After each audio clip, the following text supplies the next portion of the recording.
जब ये अतिरिक्त पुलिस मंगाकर जिस तरह से कोम्बिंग ऑपरेशन करके घर घर से दलित आदमियों को, बच्चों को, औरतों को उठाकर मारा गया, ये महाराष्ट्र सरकार के लिए एक शर्म की बात है। जिस तरह से मारा गया, और ये क्लियर हो चुका है कि वहां पे सूर्यवंशी का जो वहां डेथ हुई वो पुलिस मल्टीपल इंजरी स्ट्रोक से। इसका मतलब यही है कि पहले पुलिस ने उठाकर पुलिस कोठरी के अंदर में बेरहमी से मारकर उसका खून किया है। क्या पुलिस इसके लिए दोषी नहीं है? सरकार की जिम्मेदारी नहीं है? कम से कम उस अधिकारियों के ऊपर कार्रवाई करने की मांग करना ये क्या गैर है? वो भी अधिवेशन हाउस चलते हुए हम फ्लोर पे डिमांड कर रहे, तो सरकार डरती क्यों है? इस पे तुरंत चर्चा के लिए तैयार क्यों नहीं होती है? इसका मतलब दाल में कुछ काला है। सरकार बचाना चाहती है, सरकार दलितों के ऊपर अत्याचार होते हुए आंख बंद करके देखना चाहती है। वो कोई मरे बचे उसका कोई लेना देना इस सरकार को नहीं है, यह स्पष्ट हो चुका है। इसलिए यह घटना के साथ भी हमने भीड़ की घटना को लेकर, एक गुंडा आदमी सरकार के प्रोटेक्शन में, मंत्रियों के प्रोटेक्शन में खुलेआम धमकी दे रहा है, खुलेआम उठाकर उसकी जान ली गई है। जिस बेरहमी से उसको पीटा गया, जिस तरह से मारा गया, और उसको इतना बेरहमी से कभी देखा नहीं गया। आप वो सिगरेट जलाते उसका लाइटर से आंखें जलाई गई, और उस मरने के बाद भी उसके ऊपर कूद कर नाचा गया। अरे क्या चल रहा है महाराष्ट्र में? क्या देख रहे हैं हम? इसलिए इसको बहुमत दिया गया लोगों ने।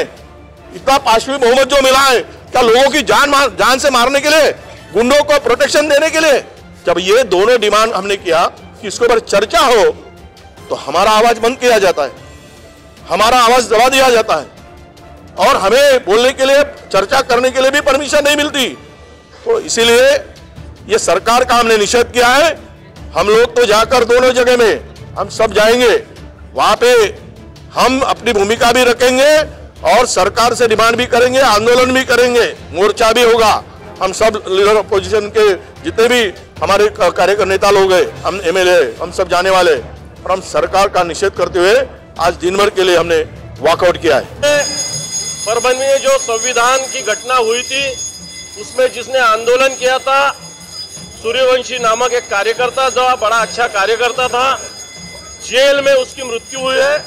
उसका जेल में उसकी मृत्यु हुई है, जिसका रिपोर्ट पोस्टमार्टम रिपोर्ट आया है, जिसमें उसको पुलिस ने जिस प्रकार बेरहमी से मारा था, उसके वजह से वो शॉक में गया और उसमें उसका मृत्यु हुआ। इसका मतलब इसको मारहानि हुई, इसकी वजह से इसका मृत्यु हुआ, यह स्पष्ट है। उसी प्रकार भीड़ में जिस प्रकार देशमुख नामक सरपंच का कत्ल किया गया, जिसमें राष्ट्रवादी कांग्रेस अजित दादा गुट के कार्यकर्ता है, वाल्मीकि करार नाम का एक नेता जो धनंजय जी मुंडे इनका नजदीकी नेता है, उसका इसमें सहभाग है। इस प्रकार भले भीड़ की घटना हो, बड़े परभणी की घटना हो, इसमें सरकार डायरेक्ट जिम्मेदार है, इन्वॉल्व है, और इसके लिए महाविकास आघाडी ने आज आंदोलन की भूमिका ली है। आज सभागृहाचा दुसरा दिवस, शोक प्रस्ताव झाला आणि स्थगनवर चर्चा सुरू झाली, आणि परभणीच्या प्रकरणासंबंधी स्थगनवर चर्चा करत असताना अध्यक्षांनी या ठिकाणी सांगितलं की आज त्यावर चर्चा करता येणार नाही, उद्या त्या ठिकाणी आम्ही चर्चा घेऊ। मला या ठिकाणी सांगावंसं वाटतं, आणि सभागृहात सुद्धा आम्ही या ठिकाणी बोललो की राज्य या ठिकाणी जडतं आहे, ठिकठिकाणी आंदोलन होत आहेत, संविधानाचा अपमान होतो आहे, पोलीस कोठडीमध्ये पोलीस मारहाणीमुळे सूर्यवंशी यांचा मृत्यू होतो, सोमनाथ सूर्यवंशींचा, आणि तरीही या ठिकाणी सरकार गंभीर नाही, आणि या सरकारला कायदा व सुव्यवस्थेचं काही पडलं नाही। त्यांनी आज चर्चा आम्हाला करू त्या ठिकाणी दिली नाही, आणि आम्ही वॉकआउट केलं। या ठिकाणी परभणीचे आमदार सुद्धा या ठिकाणी आहेत, तुम्ही त्यांना ऐकून घ्या की तिथे घटना कशी घडली, काय घडली। मी प्रत्यक्ष त्या ठिकाणी जाऊन आलेलो होतो। विजय वाकोडे जे लोकनायक आहेत, दलित पॅंथरचे नेते, ते शांतता प्रस्थापित करत होते।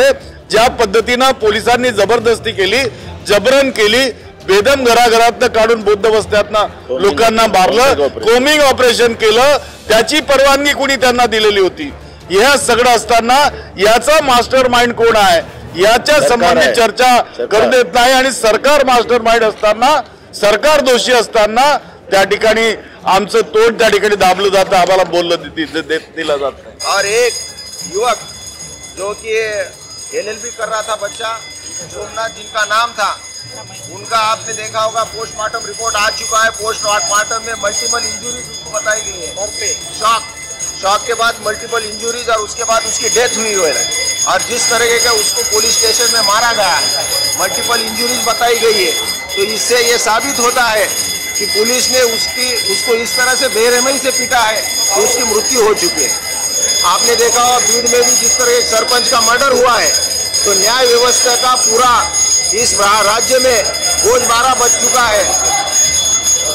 जिस तरीके का परभनी और भीड़ में घटना हुई है, इसके हम सब मिलके विरोधी पक्ष नेता और सब उसका निषेध करते हैं और आने वाले समय में सरकार को इसका जवाब देना पड़ेगा। जिस तरह का मृत्यु परभनी में भी एक बच्चे का हुए वाला है, और ये पूरे मुद्दे हम हाउस में लेने वाले हैं। जब तक इसके ऊपर कार्रवाई नहीं होती, परभनी के ऊपर जिस तरह के SP हो या पुलिस अधिकारी हो, पुलिस स्टेशन के इंचार्ज के ऊपर जब तक कार्रवाई नहीं होती है, जब तक वो बर्तफ नहीं होता है, डिस्मिस नहीं होता है, तब तक सदन नहीं चलने देने की हमारी भूमिका रहेगी। रिपोर्ट मध्ये मल्टिपल इंजरीज दाखवलेल्या आहेत, अजूनपर्यंत कुठल्याही पोलिसावर कारवाई नाही, अधीक्षकावर कारवाई नाही, ज्यांनी केलं त्यांच्यावर कारवाई नाही, पोलीस अंमलदारावर कारवाई नाही।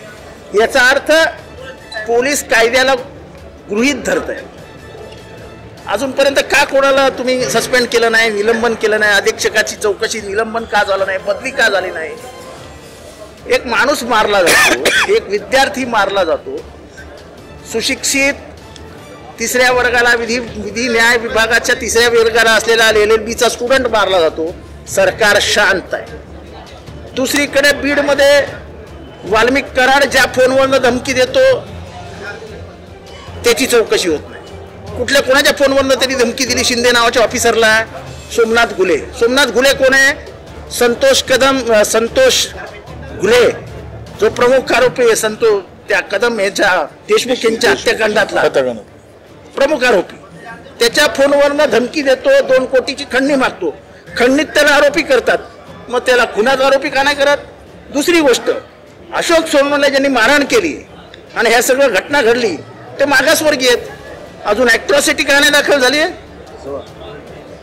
असा हा कोण आहे वाल्मिक कराड खडा तो वो सरकार से बडा, हे सरकारपेक्षा मोठा आहे वाल्मिक कराड। या सरकारची लाभ जाते पहिल्या 5-10 दिवसातच। परभणी आणि बीड हे सरकारचे वस्त्रहरण करतायत। सरकारचं पुढच्या 5 म्हणजे जे काय जेवढे वर्ष राहतील तेवढं काश्मीर बहुमताच्या जीवावरती माज दाखवू आम्ही, अशा प्रकारचं नियमबाह्य काम करतायत। आता आम्ही सभागृहामध्ये स्थगन मांडला, विरोधी पक्षाचा अधिकार आहे, आम्हाला बोलूही देत नाहीत, आमच्या मनात येईल तेव्हा चर्चा करू असं नसतं। महाराष्ट्राच्या दृष्टीने 2 गंभीर विषयांवरती महाराष्ट्र अस्वस्थ आहे। आपण विधानसभेचं अधिवेशन चालू आहे, त्याची गांभीर्याने नोंद घ्यायला हवी। ते गांभीर्यही सभागृहात दाखवत नाही। तुमचं बहुमत आहे, आमचं बहुमत आहे, बसा खाली। आम्ही बसलो आणि बाहेर आलो। सभागृह हे महाराष्ट्राच्या संवेदना तपासत असतं। महाराष्ट्राच्या सभागृहात संवेदनांची जर जाण ठेवली जात नसेल तर त्या सभागृहात बसण्यात अर्थ नाही। म्हणून आज दिवसभरासाठी आमचे राहुल पाटील जे परभणीचे आमदार आहेत, ते विरोधी पक्षनेते, माजी विरोधी पक्षनेते, आम्ही सगळ्यांनी ठरवलं की आज सभागृहाच्या कामकाजावर बहिष्कार टाकायचा। आमचा बीडचा क्षीरसागर यांनी देखील म्हणणं मांडलंय आणि पुढच्या आठवड्यात जर याला अटक झाली नाही तर आम्ही बीडमध्ये एक प्रचंड मोठा मोर्चा सोमवारी मंगळवारी काढू आणि उद्या आम्ही परभणीला सगळे विरोधी पक्षाचे नेते जात आहोत।